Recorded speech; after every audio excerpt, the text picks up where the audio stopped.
La découverte de ma médiumnité, elle a été progressive. Je vivais déjà des choses assez étranges depuis toujours. J'avais notamment des bruits de pas à côté de mon lit le soir quand je me couchais. Je faisais des rêves très particuliers, très réalistes. Je me souvenais des visages de manière très claire lorsque je me réveillais le matin. J'avais beaucoup de terreur la nuit, peur du noir tout le temps. Il y avait beaucoup d'informations qui me parvenaient.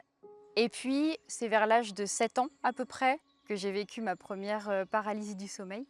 Ça s'est présenté sous la forme d'un rêve très effrayant. Je me vois dans la maison de mes parents, dans ma maison d'enfance, et je sens qu'il y a effectivement une présence, une conscience qui m'entoure, qui est là quelque part et qui essaie de saisir mon attention.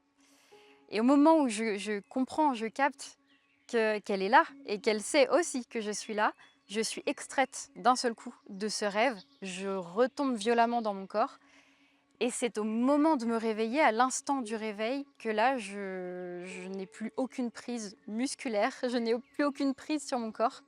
Je sens qu'on m'attrape les poignets, qu'on m'attrape les chevilles, qu'on me plaque le front contre mon matelas, je ne peux plus bouger, plus rien faire. Et j'entends un hurlement atroce d'une voix métallique qui me hurle dans l'oreille pendant plusieurs secondes. On a cru au départ qu'il s'agissait d'une crise d'anxiété, quelque chose de simplement psychologique finalement.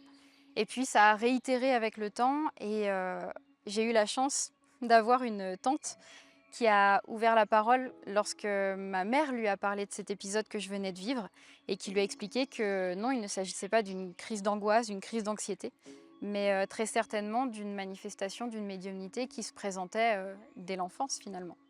Alors, lors des premières terreurs nocturnes que j'ai vécues, c'était toujours la même entité.